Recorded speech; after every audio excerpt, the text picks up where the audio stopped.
I'm Jackie Ainley Conley, Director of the Buffalo Bill Museum and Grave. The museum, which is owned and operated by the City and County of Denver, is part of Denver Mountain Parks. We have our winter hours right now. We're open from 10 to 5, 6 days a week, Tuesday through Sunday. I hope you'll come up and visit us. There's a photo right there taken by the Director of Mountain Parks, Shannon Dennison, of our gallery as it currently looks. So I think we've let a couple more people have joined us. I'll go ahead and get started. Welcome. We're excited you've joined us tonight. This Saturday is the 176th anniversary of William Buffalo Bill Cody's birth. He was born on February 26, 1846. Steve Friesen is here to celebrate with us, and he has a fun and interesting program. Tonight's not the only way to celebrate. This Sunday from noon to 3, the Pahaska Teepee gift shop next to the museum will be giving away cupcakes. So free cupcakes if you're up for a Sunday drive. A few logistics before we get started. If you have questions for Steve tonight related to this program, please put them in the question and answer. I see somebody's already got one in there. So you'll see that right underneath the photo, there's a Q&A. If you have questions tonight, put them in the Q&A. And that's where Steve will be, we're gonna leave some time at the end of the program for questions and answers. And that's where I'll be reading them from.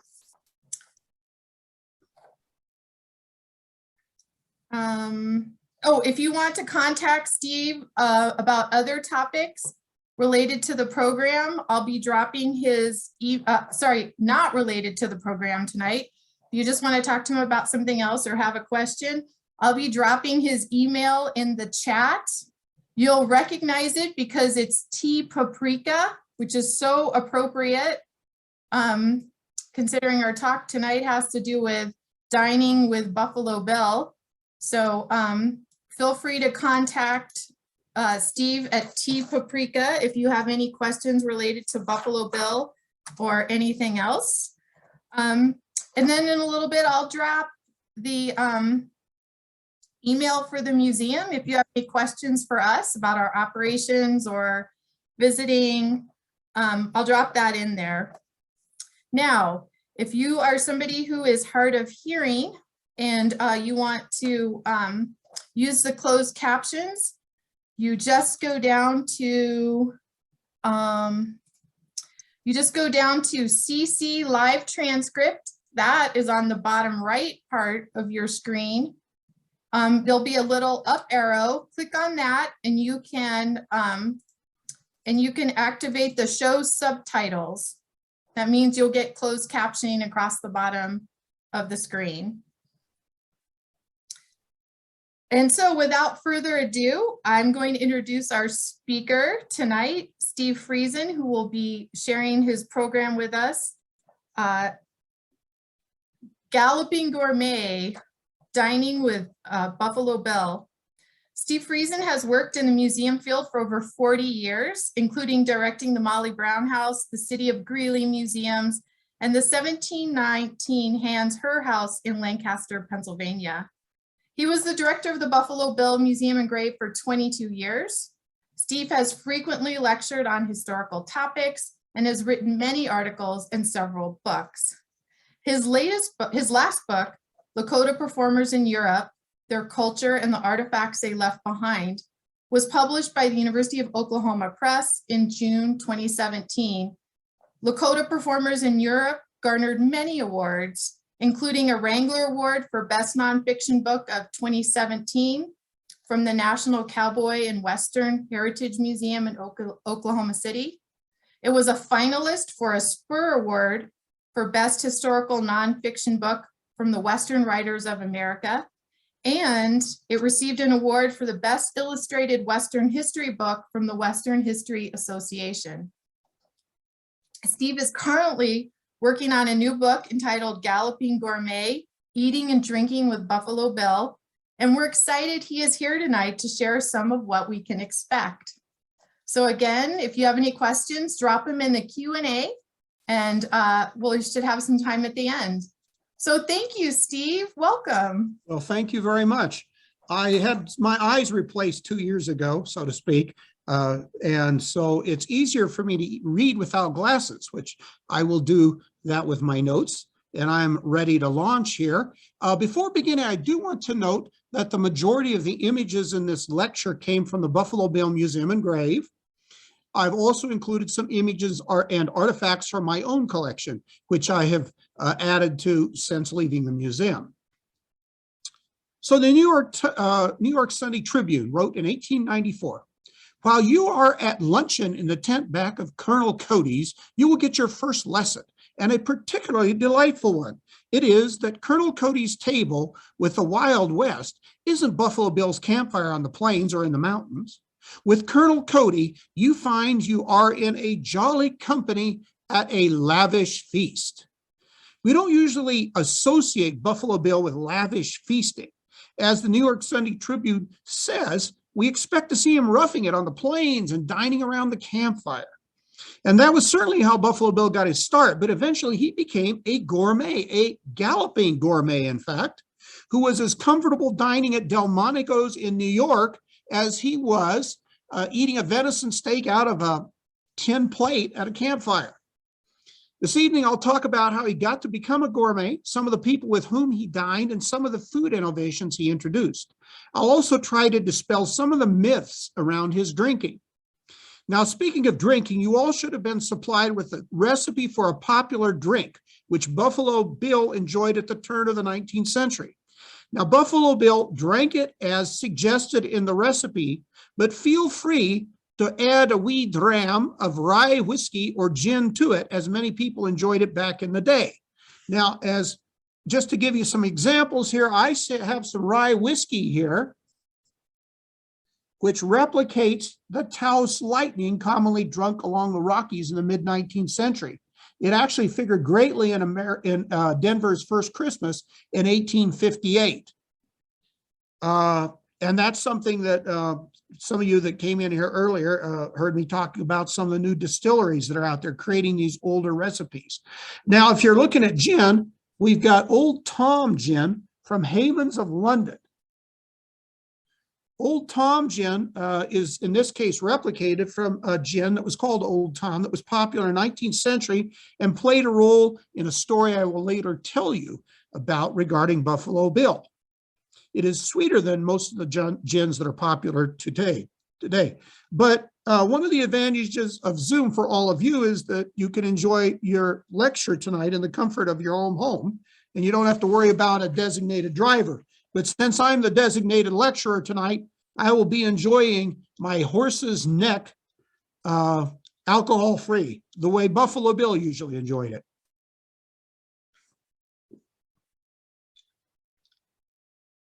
Let's see, let's get this to advance. Let's try a different way. There we go. Galloping Gourmet, dining with Buffalo Bill. And of course, it went back. I'll also have some banana fritters here. You were supplied with that recipe. I can't hold them up too well to the light or to the video. You can sort of see them bumpy there, but the banana fritters with some powdered sugar sprinkled on them. And if some of you are eating them, enjoy those. They were very commonly served at Buffalo Bill's Wild West, a very popular item. And these particular banana fritters are similar to those that were served at a 4th of July banquet for the members of Buffalo Bill's Wild West in Lille, France in 1905. And you can see that menu here. Some of you may have prepared the banana fritters, as I mentioned. The recipe came from the 1905 Kansas Cookbook, both spelled with a K, printed in Newton, Kansas, not far from where I grew up in Buhler, Kansas, and a few hours from where Buffalo Bill grew up in Leavenworth, Kansas. Coincidentally, or incidentally, if you look at the bottom of that Lille menu, you'll see tea and coffee. The Myrte Tea Company from Lille, France, provided the tea and coffee for that banquet, which has become a high point in its over 250-year history. Myrte even created a special Buffalo Bill black tea to commemorate the occasion. It's a wonderful tea if you can find a way to get hold of it. Perhaps the easiest way is to just fly to Paris and buy it there, or take a train to Lille. Otherwise, you can order it, but with the cost of ordering things from Europe nowadays, that might exceed greatly just the shipping, the cost of the item itself. But they've done a wonderful tribute to Buffalo Bill with this excellent black tea.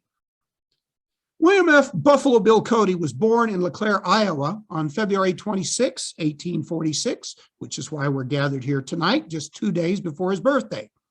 His earliest recollection of food was a mishap he had in Iowa as a young lad when he stole some apples from the trees in an orchard near his home. As he crawled over the fence that surrounded the orchard on his way out, the dog that was set to guard the place came bounding up and took a firm grip on his pants. He was able to get away with the apples, but he lost his pants in the process. Several years later, he had another youthful encounter with apples. He and a friend got into a barrel of hard cider that belonged to his friend's father and drank a considerable quantity. His sister Helen later wrote that he was in deplorable condition, singing and shouting mightily. The inevitable result of this binge was a bad hangover, and actually he never touched hard cider again after that. It was, however, even though his first taste of alcohol, it was not something that discouraged him from indulging it in its other forms in the years that would follow. When he was 8 years old, Will Cody's family moved to Weston, Missouri. It was 1854, and his father planned to move across the Missouri River into Kansas Territory when it was opened up to settlement that year.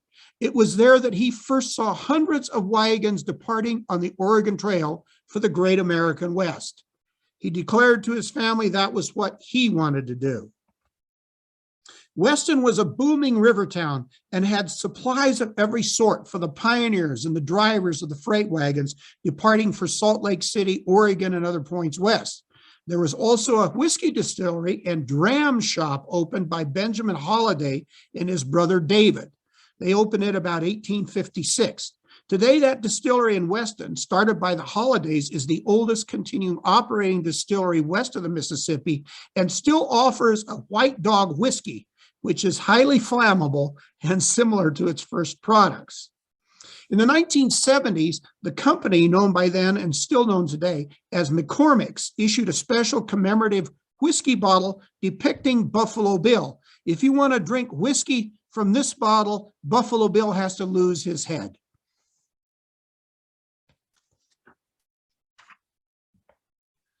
Young Will Cody's introduction to whiskey happened during his time driving wagons across the plains for Russell, Majors, and Waddell, who later started the Pony Express. Even though the company required abstinence, teamsters were usually hard-drinking men and they ignored the requirement, perhaps transporting some of Ben Holliday's best from Weston while they were at it. After his father died, young Will had become the breadwinner for the family. He picked up jobs on wagon trains and fulfilled his dream to head into the Great American West. He became a teamster for Russell, Majors, and Waddell. His mother ran a hotel back in the Salt Creek Valley where they had settled in Kansas. That's not far from Leavenworth. Domestic poultry was central to the family's diet. Now, at that time, people rarely referred to specific breeds of chickens, but instead to the colors of the chicken's legs. Yellow leg chickens were most commonly raised in the United States in the 19th century. They were larger than the blue, black, and white leg chickens. The yellow leg chickens most commonly raised were the Dominiques, and I have them shown here, a breed introduced to America in the 18th century. They were hardy and self-sufficient and foraged for themselves, and they were quite well protected with heavy plumage. Now, yellow leg chickens were often served to company, circuit riding ministers in particular. The practice was so common that people often joked about ministers and yellow-legged chickens. One Kansas newspaper noted sarcastically that a local ministers and laymen's institute was actually a society for the propagation of yellow-legged chickens. Will's mother was a Methodist, so the home was often a destination for these circuit riding ministers. His sister Helen remembered that Will, who wasn't really very fond of sitting through the sermons, would scatter their yellow-legged chickens with the aid of his dog. He hoped none would be captured and the hungry minister would then leave without giving a sermon. Will later recalled that on one of his trips along the Oregon Trail, they were stranded at Fort Bridger for the winter. Food became so scarce that they even killed their mules for meat and were down to almost nothing. When spring came and they were able to head back east, they stopped at Fort Laramie. He wrote, "Of course, we all had a square meal once more, consisting of hardtack, bacon, coffee, and beans.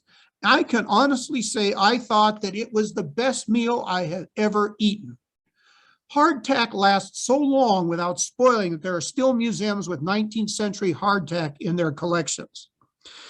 One of the biggest threats would be that weevils might get into the hardtack, but that was easily solved by pouring your coffee over the hardtack and the weevils would then float to the surface. You could skim them off before drinking the coffee and eating the hardtack. Since hardtack was used at sea, it was also called pilot bread, and that's what we have illustrated here. Pilot bread that is still being made by Interbake Foods. And you can get this through Amazon and get an experience of your own trying out hardtack. Over the following years, Will Cody acquired his nickname of Buffalo Bill as a buffalo hunter and his reputation as a scout. During that time, he ate food made by the U.S. Army cooks and survived on rations as necessary, more of those beans, bacon, hardtack, etc. He also learned, though, to cook wild game while as a scout. During that time, he was able to hunt for wild game. Sometimes he took it back to camp, but the scouts were relatively independent as well, and he might just eat it on the trail. During the same time, he was introduced to whiskey, gin, and various forms of tanglefoot. That was his name for rotgut, or rather bad whiskey. Some would have said that Taos Lightning was very much like tanglefoot. It isn't today, but in the day. He even tried his hand at operating a tavern for a while near Fort Hays. This was an enterprise that ended when the commander of the fort confiscated his entire supply of alcohol because it was unlicensed. In 1871, 25-year-old Will Cody was introduced to the finer forms of eating and drinking on a hunt with General Sheridan and some wealthy New Yorkers who were out to hunt for buffalo. The basics were not unfamiliar to him because they were eating primarily wild game. They had vegetables and alcohol in its various forms. But what set these apart was a time and thought given to their preparation and presentation. The wealthy businessmen from New York brought their own cook. So when they ate, they were not just eating regular food, they were eating gourmet fare provided by the people he guided on the hunts.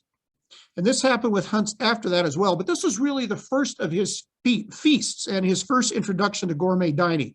It started out with soup made of buffalo tail, two kinds of fish, Cisco, which was broiled, and dace, which was fried, both freshwater fish in the northern plains. Entrees, and they called entrees sort of the entree to the meal. Those weren't necessarily the main course. The entrees were salad of prairie dog, stewed rabbit, and filet of buffalo with mushrooms. Then they came to the roasts. The roasts were elk, antelope, black-tailed deer, and wild turkey. But they also had some broiled meats, teal, mallard, antelope chops, and buffalo calf steaks, as well as young wild turkey.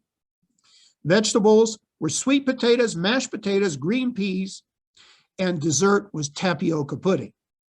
For the wines, they had a champagne frappe. I'm not sure if I'm saying that right. Champagne frappe, champagne au naturel, and claret, whiskey, brandy, and Bass ale, which has been around a long time. I think you can still get Bass ale in the United Kingdom.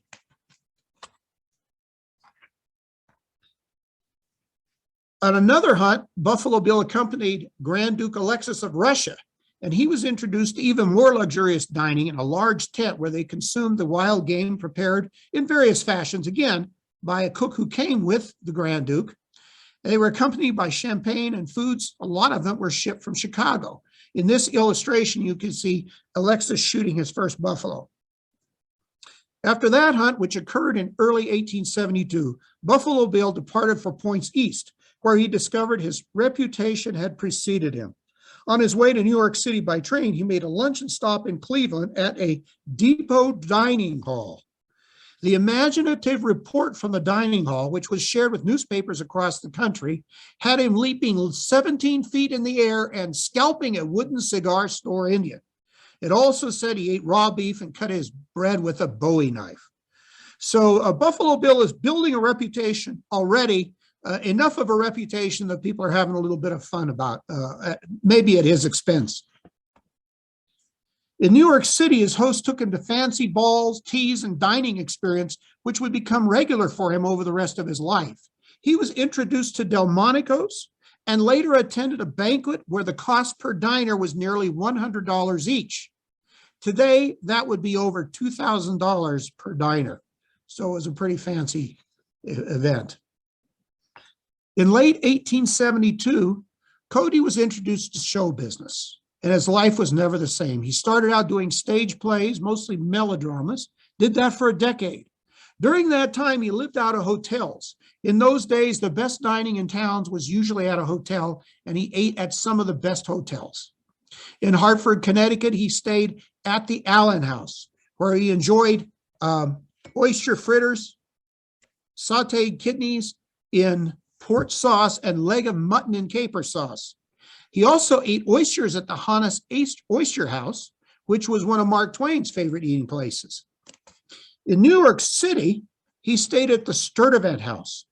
This is an envelope dating to the same year he stayed there. The hotel's restaurant was famous for its specialty, which is broiled pig's feet a la P.T. Barnum, because they were Barnum's favorite. Now, if any of you are interested in the recipe for that, email me and I'll send it to you. I don't really want to share it right here, right now. With the creation of Buffalo Bill's Wild West in 1883, the nature of Buffalo Bill's dining changed again. He continued to dine in hotels when the show visited major cities, but most of the time he dined with the show. He didn't give up good dining, though, or fine dining. He shared it with his employees.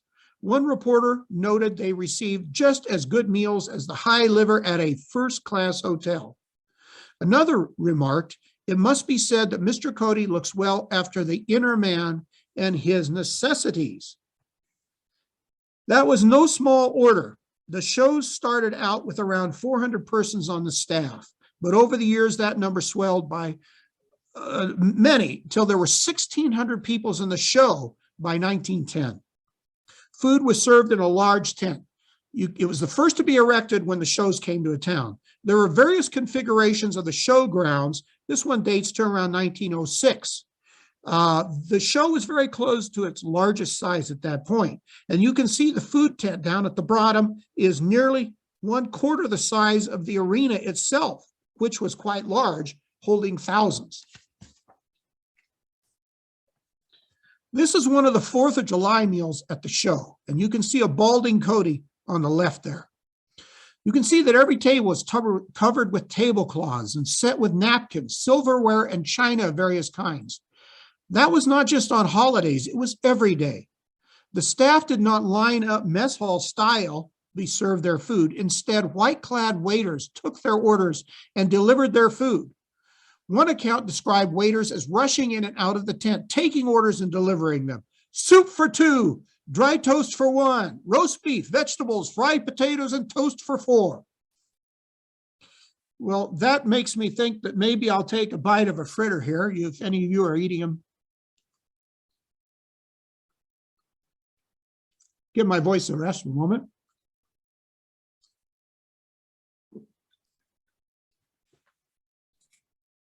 I can't be yes. sitting at a table and yelling at the waiter, "Fritters for 4." Fritters for 4. There you go. Fritters for Jackie. But you can see how actually, given the 10 of 10, it's really quite a formal setup. It's quite nice.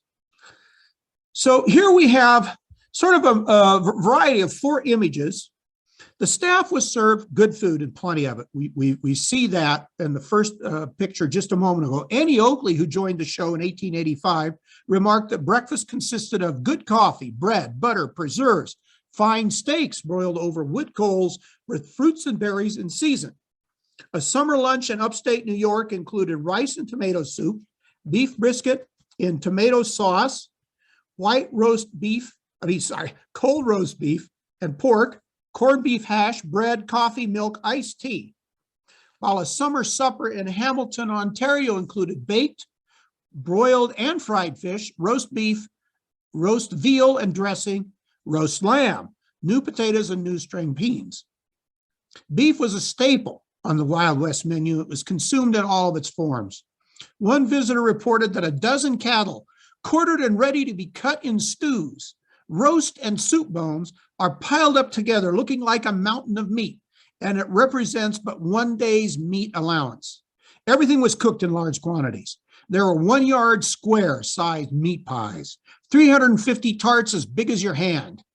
And for breakfast, 110 quarts of coffee, 125 quarts of tea, 150 pounds of bacon, and 120 dozen eggs. This is one breakfast. The coffee was cooked in a 100-gallon pot, described by one reporter as being so large that 6 Indian warriors can dance a battle step inside it. Here we see some of the cooks engaged in food preparation in top 2 photos. In the bottom left, you see the entire cooking staff with servers.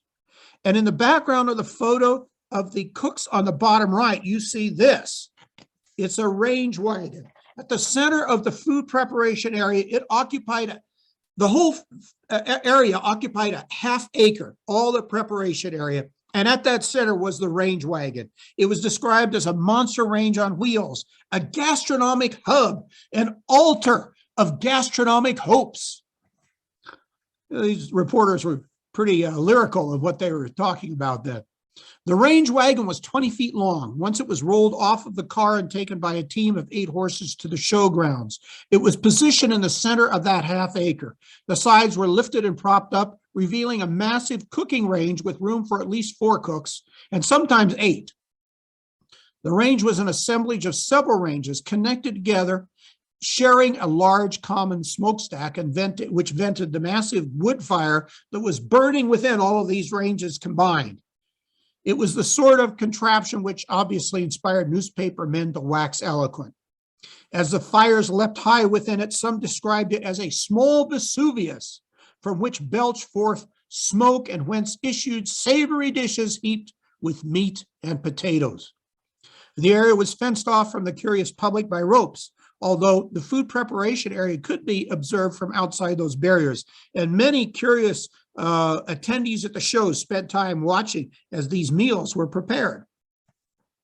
Within the ropes also could be seen fires over which stood massive pots the size of barrels. Some were filled with boiling water for coffee and tea, while others were used for the preparation of vegetables and soups. Just beyond them were dishwashers using the hot water to hastily clean cooking pans and dishes. Also within the perimeter were a very large refrigerator wagon and a water wagon.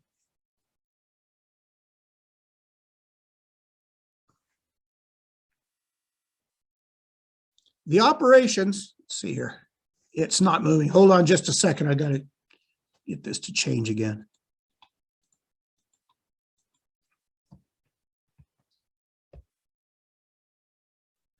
Okay, I have frozen up for just a moment.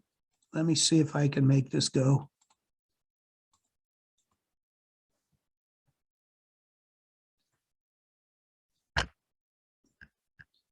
Sorry about this. That's okay, Steve. And if you're going to be frozen, that's actually a fascinating photo to be looking at. Well, good. I'm glad you're finding it fascinating. I'm finding it frustrating. But anyway, give me just a moment here. I'm going to figure out why this isn't going forward. There, I think we got it now. Okay, this hopefully is equally fascinating. This is a program for Buffalo Bills Wild West and Congress of Rough Riders of the World. So while the operations of Buffalo Bill's Wild West behind the scenes were interesting to visitors who, as I said, frequently gathered around to watch the food preparation, they were really attending to see a presentation of the American West with its stories and peoples. And while that was the central theme of the show, as the years progressed, the cowboys and Indians were joined by a diversity of peoples and acts from all over the world under that title, Buffalo Bill's Wild West and Congress of Rough Riders of the World. As these changes were made, the show came to be described as a great school of anthropology. This was particularly evident in the dining tent, where it appeared that, as one Englishman observed, the types of humanity depicted in the colored pages of a good atlas or geograph had suddenly left those pages to take a stroll into the tent. This diversity of humanity worked and dined together. This brings me to one of Buffalo Bill's innovations, one of his firsts. In 1886, he introduced a new type of food to New York City, provided in a temporary restaurant at Madison Square Garden where the show was appearing. The food in the restaurant was prepared by the wives of two Mexican vaqueros. A reporter from the Sun joined Buffalo Bill and select guests for a Mexican breakfast at the restaurant. You see them advertising that Mexican breakfast there, I believe.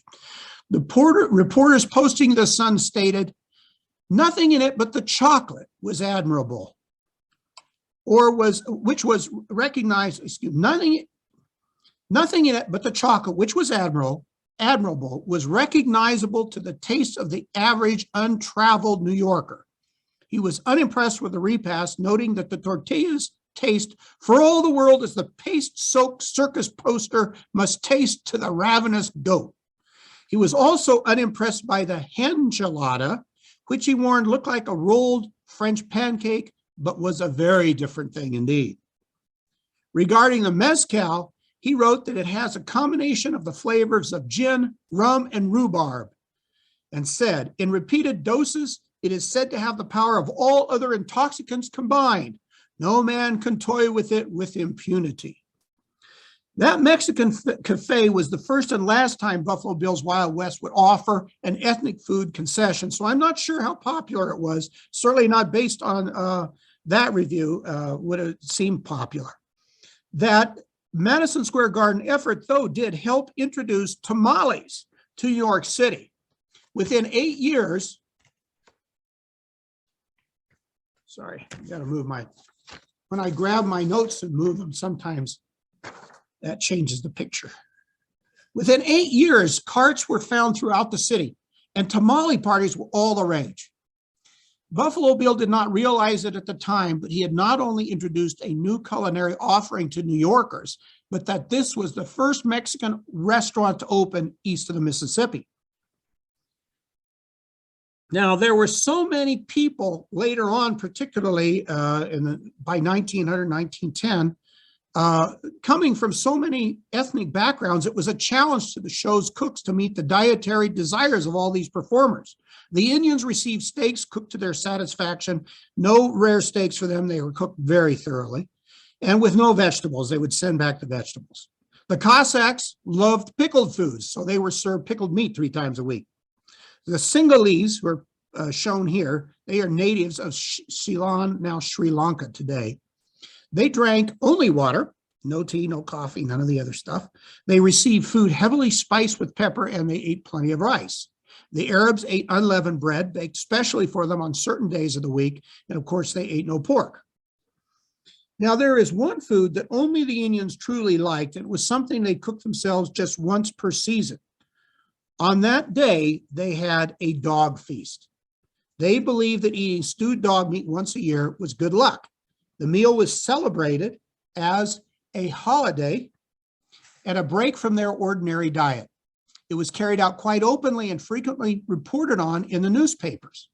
A few reporters joined the feast, but did so with a certain level of disgust.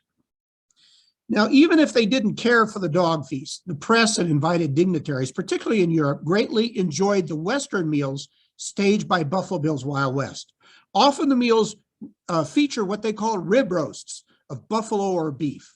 Large rib roasts were roasted by the American Indian members of the show over an open fire. Then they were cut into chunks, which were impaled on stakes, which had been sharpened on both ends and driven into the ground. Guests would sit on benches in front of the steaks. They would then pull them out of the ground and eat the meat off of them. A table was not necessary, nor a fork or knife. If they wanted more meat, they would shove that steak back into the ground again, and somebody would come by and add some meat to it, and they'd continue eating off of it like a giant meat sickle. Each diner was also presented with a tin plate and a small glass, each to be filled with fresh vegetables and a tasty liquor.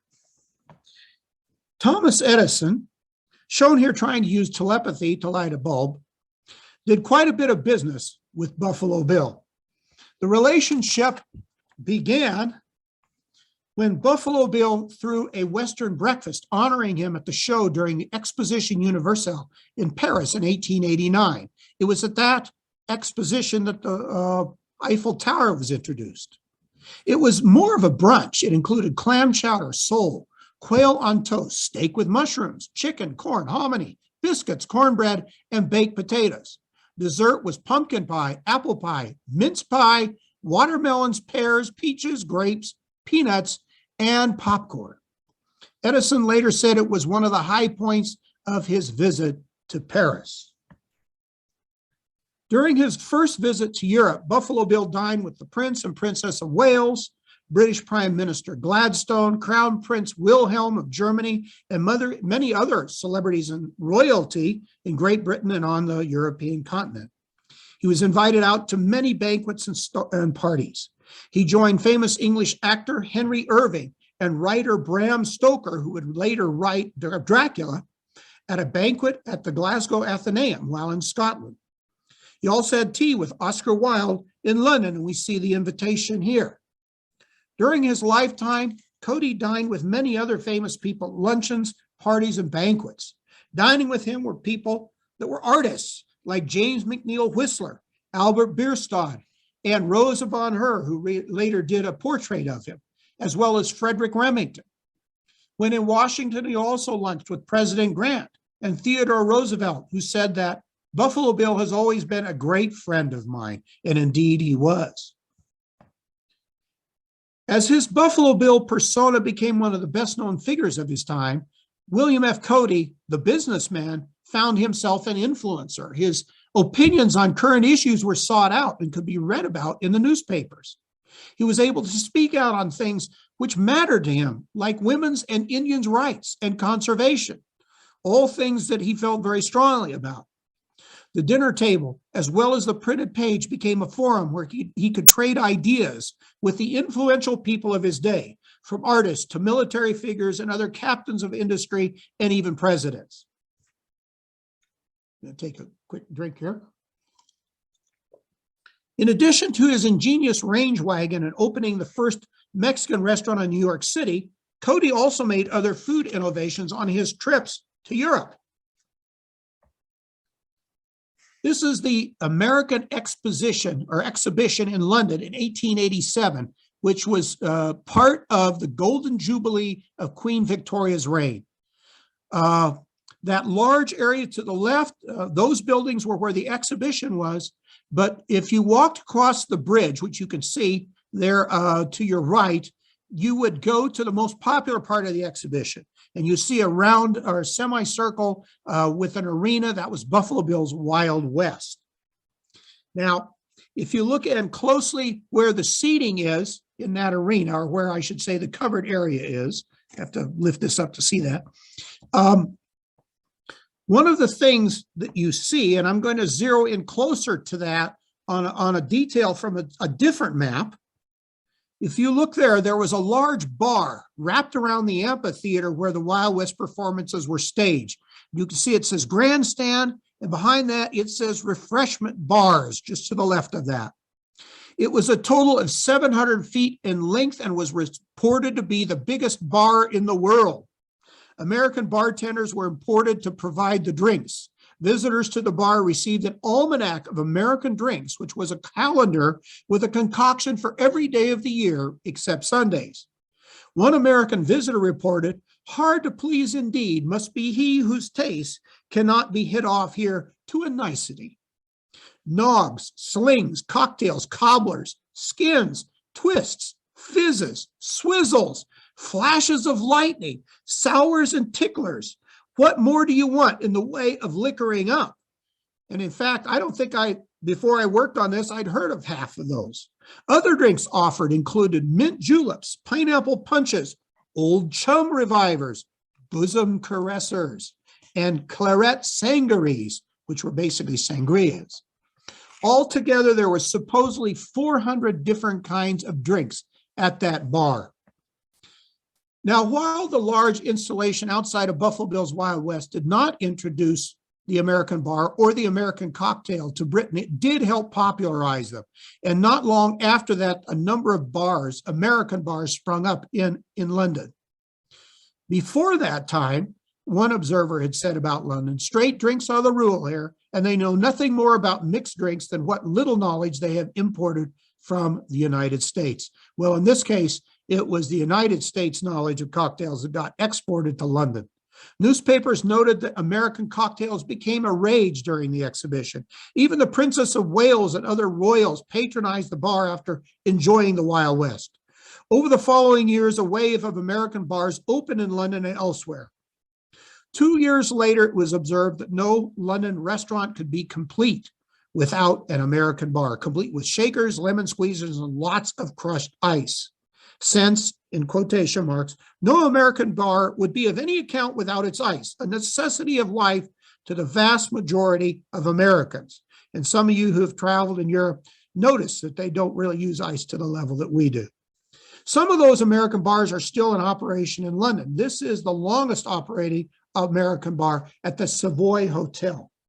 Incidentally, if you visit the Savoy Hotel as you get off the main road and you're driving to the Savoy Hotel to park your car, you drive on the right side of the street, not on the left side of the street. It's the only place you could do that in London. Popcorn was a very popular concession of Buffalo Bill's Wild West. This is a receipt from one order in 1893. When the Wild West toured the U.S., they sold popcorn at their concession stands. And when they went to Europe, they continued it in 1887. When it was sold in Great Britain that year, the newspapers remarked on its novelty as a concession stand item.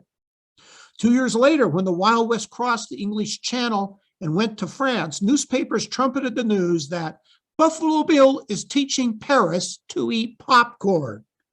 After the show left, popcorn continued to be sold at concession stands in Parisian theaters. When the show got to Germany, popcorn was still being sold, but with a new twist, at least for the Germans. Show visitors who tasted it were heard to say, "Why, it's maize and honey." Called American bonbons and wrapped in silk paper, these new delicacies were sugared popcorn balls. Popcorn had been introduced to Great Britain prior to the exposition, but the show gave it a great deal of popularity.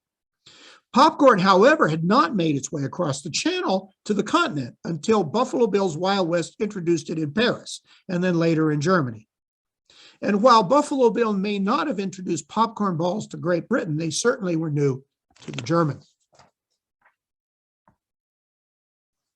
In 1897, 5 years after the first tour of Europe concluded, a writer remarked that it was Buffalo Bill's Wild West that first introduced the trendsetters of Europe to cornbread, corn cakes, and all that could be made of corn. He stated that Cody thus indirectly created a market for American corn, which has resulted in the sale of millions of bushels. He suggested that all other contributions that Cody made in terms of introducing American life paled, in his opinion, in comparison to this, and that few others had done more for America than Buffalo Bill did when his hospitality introduced American corn to the cities of Europe. Whether one agrees with that last conclusion or not, it was cornbread, popcorn, American cocktails, and many other foods shared with the show's European hosts in Cody's Western meals that provided the social cement connecting the Europeans to America.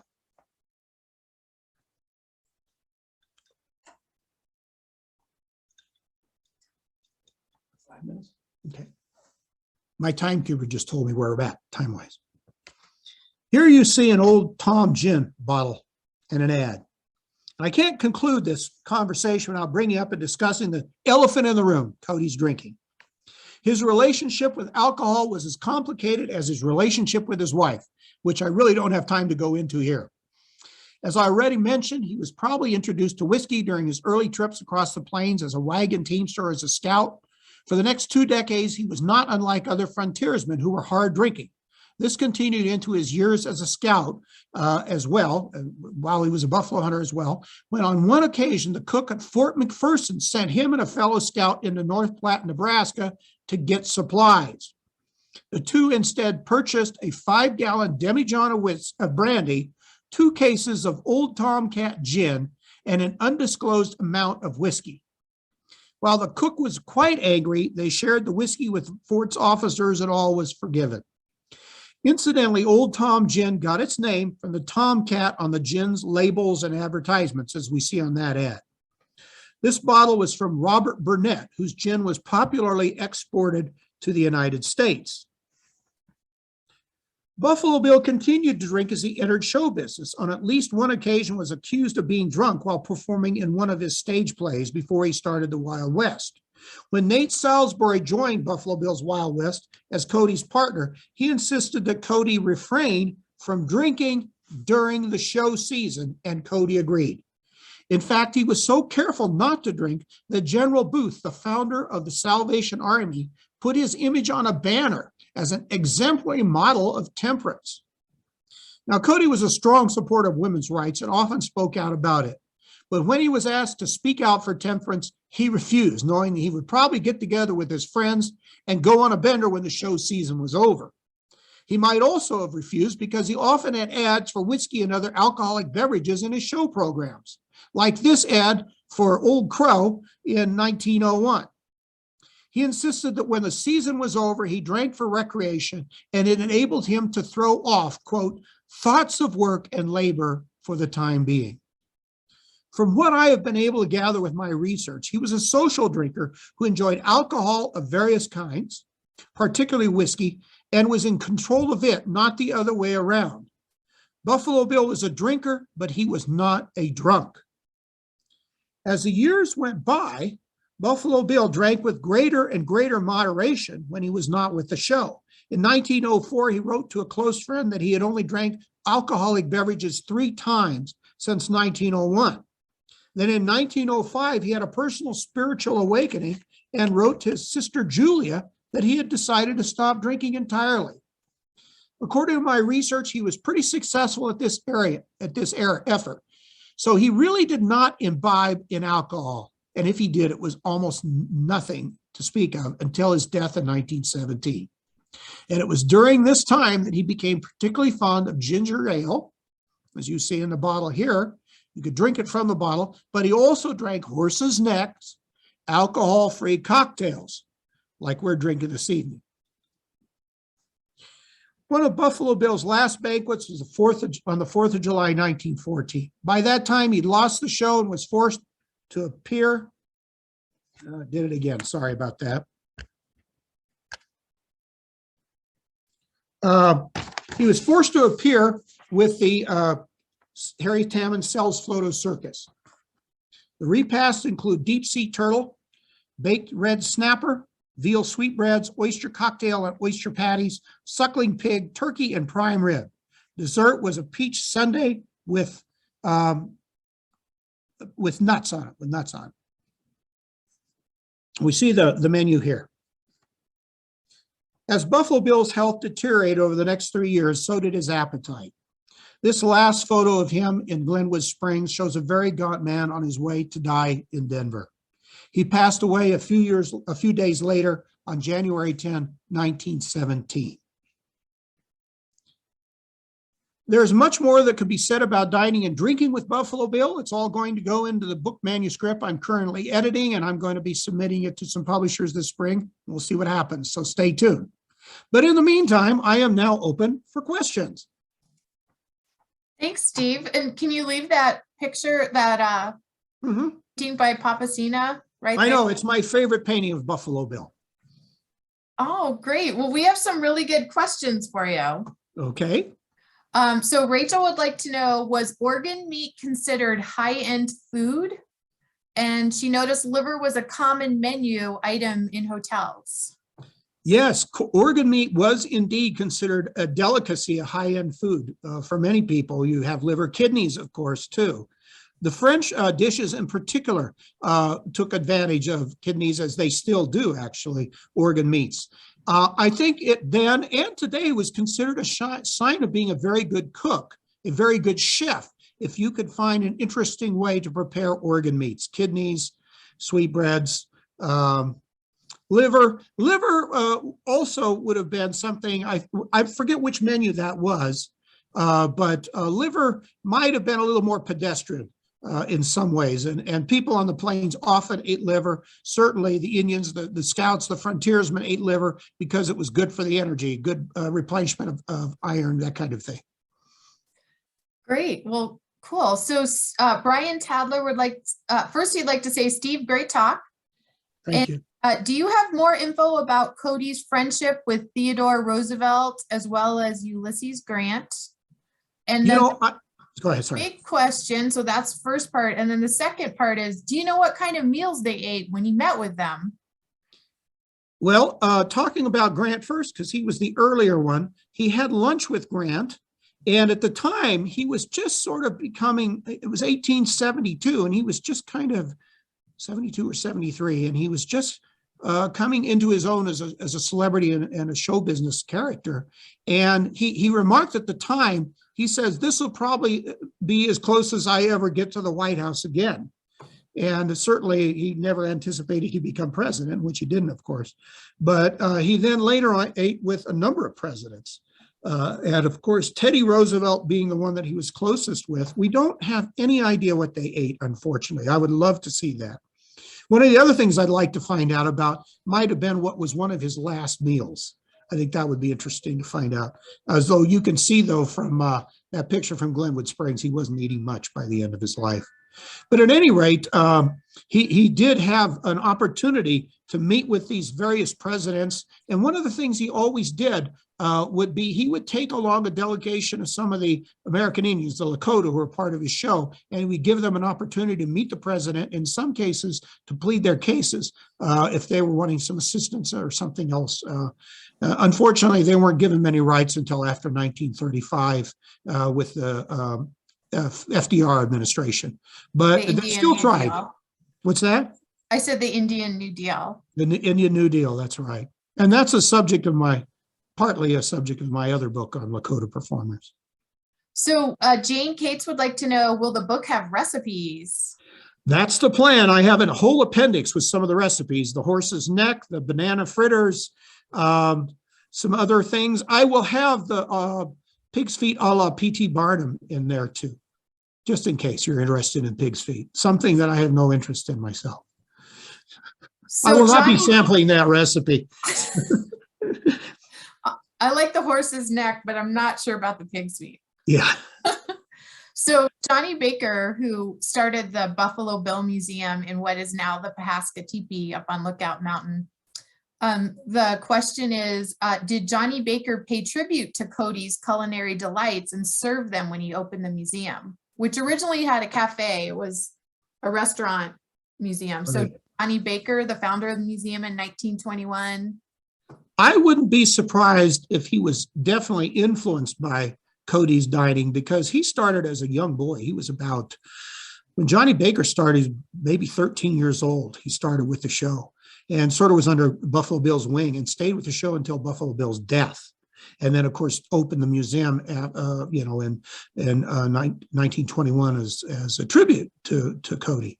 One of the things he had done after the show ended and after Cody's death, they tried to do another show, and it just didn't work out. So he sort of took on restaurants, and he did catering. It was Cafe Josephine was a catering business that he had, and the museum has 1 year of records of people who met at various points and had their meals catered by Johnny Baker and his wife Olive, and they list in there what they served at those different meals. And many of those meals are not unlike what you would see, things that you saw served every day back during the Wild West days, and is certainly served in some of the finer restaurants in Europe and the United States. So I think there was an influence. Now, whether he actually said this is Buffalo Bill's favorite recipe, I haven't really seen anything like that when he opened the museum. And we got two really great questions. Did Buffalo, so this is about the influence the other way. So we know about how the popcorn and the Mexican food in New York. Mary Stonell would like to know, did Buffalo Bill bring any food, or the Wild West bring any foods back from Europe to the US? I don't know exactly I could answer that. That's worth exploring a little bit more. One of the things that happened, though, was when they were dining in Europe, they did have some fancier, several of his 4th of July menus later had French recipes on them when he came back to the United States and was having these special 4th of July banquets that would be served to the entire cast. And they would have some French recipes there. And they're certainly similar to some of the French foods that he ate at some of the banquets he attended back in France during 1889, and then later on when he was there for the full year of 1905. So he might have brought them back. I just haven't found anything where they say, and Buffalo Bill brought this unusual food back to the United States. I think the influence was more the other way. I do have an interesting little story. A few years ago back in 1905, Buffalo Bill traveled through France and was in Paris. And in 2005, the Disneyland Paris, used to be Disney World or Euro Disney, Disneyland Paris, they do a Buffalo Bill Wild West show. And they do it every night. They have 2,000 people for 2 different seatings. So 4,000 people a night are going to see Buffalo Bill's Wild West, the Disney version outside of Paris, I mean. And we helped them with a new exhibit that they put up, and they very kindly flew me out to be there for this new exhibit opening using a lot of materials from the Buffalo Bill Museum, a lot of images from the Buffalo Bill Museum. And while I was there, they served us, because it's sort of a dinner theater thing where you sit and you watch the show and they serve you food while you're watching. And this young woman that was there from Disney helping us out, this young French woman, said, now we have a very unusual delicacy here that we're serving. I said, really? She says, yes. And the guy brought it. It was cornbread. And I just laughed a little bit because my daughter had just recently made some cornbread for me 2 weeks earlier. And it was like, for us, cornbread is pretty every day, but for them, this was considered quite unusual still today. So we're running out of time, but we have 4 more questions. I'll try to be faster in my answers. Okay. And actually, I love the next one is a great question. Dog meat is culturally difficult for most Western cultures to accept. And I know that the Lakota were actually not the only peoples in the cast that would have eaten dog meat. But that's culture difficult for most Western cultures to accept. What more did you read about public reactions to that in the Wild West? Well, interestingly enough, yes, there were Filipinos and there were some other people that had some dog meat that they would eat. But the chefs did not serve this. The Buffalo Bill's cooks wouldn't touch it. It was the Indians themselves that did it. In terms of the reactions, some of the reporters, they found it unusual. They found it a bit repugnant, but they were always quite fascinated by it. And that's, I read several interesting articles talking about how important this was to the Indians. And one of the things was, yes, they were a little tongue-in-cheek about it, but they weren't particularly disrespectful or so repelled by it that they felt that the Indians were just utter and unacceptable savages. So I think that was kind of an interesting thing that happened. But it was only the Indians, specifically, of course, by the time those feasts were going on, they were primarily Lakota who were there in the show. Okay. So I want to make sure you answer this one. So I'm going to, well, no, wait, that'll be I have the great last question. So I'll hold back on this. The next one is, was Louisa Cody, this is about Louisa. So I'll mention that if you come to the museum, we have a small exhibit about Louisa right now in the lobby. Good. It was the 100th anniversary of her death on October 21st last fall. So you can come and learn a little bit about Louisa right now. Also, if you look back on our Facebook posts, from October, we had 10 days of Louisa Cody, where we gave out a lot of information about her. And we actually grew to love her. Our staff did, and we fondly referred to it as Louisa Palooza. So check out Louisa Palooza that we had on Facebook last October. So the question is, was Louisa Cody known to assist or refrain from culinary delights at Scout's Ranch? That's part of one of my chapters in the book. I call it Meanwhile Back at the Ranch. And sorry? That's a good catch. Get the book. Yeah, there you go. But at any rate, yeah, Louisa, I did find a couple of recipes. She really liked making jams and jellies. And that was one thing she took a hand in. She certainly earlier on had cooked. She cooked for them, in the frontier days out at Fort McPherson, Fort Hays, that kind of thing. And there's at least one memory or two that she mentioned what she cooked back in those days.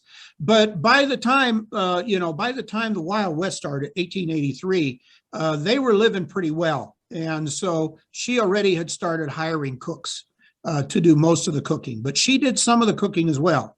I have a neat picture of Buffalo Bill actually taking part in hog butchering at the TE Ranch outside of Cody, Wyoming as well. Great. Well, we're getting lots of comments about how much people appreciate your presentation. Thank you. The last part of that person's question was Buffalo Bill's culinary reputation ever referred to in the Ned Buntline dime novels, which made him famous? No, and at that point it would have been too early. So the Ned Buntline wrote his dime novel was 1870, and at that point he was still a scout on the prairie. He hadn't even had his first meal, that first banquet that I told you about with General Sheridan and the other people. So he was not a culinary whatever. I mean, he was interested in food. Who isn't really? And certainly when you're growing up in the plains, you learn to eat heartily. But the gourmet eating came later. All right. We have only time for one more question. And the person says this is silly, but I don't think it's silly at all, because I wondered the same thing when I saw the photos of food. Wondered if they used Victorian style porta potties for all, or how did a show of that size with that many cast members, guests, and visitors, what did they use? I did not research that end of the culinary whatever. I don't know exactly, but I'm imagining they would have had some outhouses. Porta potties, as we know them, probably didn't exist anything like those at the time. That is a curious one. I do have some maps, but in many cases, I don't think that the maps, the necessaries, as they might have called them, I know they did in the 18th century, whether they actually had locations for necessaries marked on the maps. So I cannot answer that one. I think that's an excellent research topic for someone else to explore. I think so too. All right. Well, I'll just wrap it up by saying this is being recorded. And so we will send a link out to the recording to everybody that signed up for the webinar. Other than that, we would love to see you at the museum. As I mentioned, we're open 6 days a week, 10 to 5. Steve's book will be coming out. You don't have a press date though, right? You're still working on it. Oh, no, I'm still working on the publisher end of it, getting a publisher lined up. I've taken my time with this one. It's become a rather large journey, if you will. So his other books are available at the Pahaska Teepee. Yes, that would be the Buffalo Bill Scout Showman Visionary. The Lakota Performers book is out of print and extremely expensive right now. So I can't even afford to buy it. Well, I know the author. I'm not sure I want to buy it. Anyway. All right. Well, thanks so much, Steve. And thanks everybody for joining us. Thank you all, I guess. Adieu.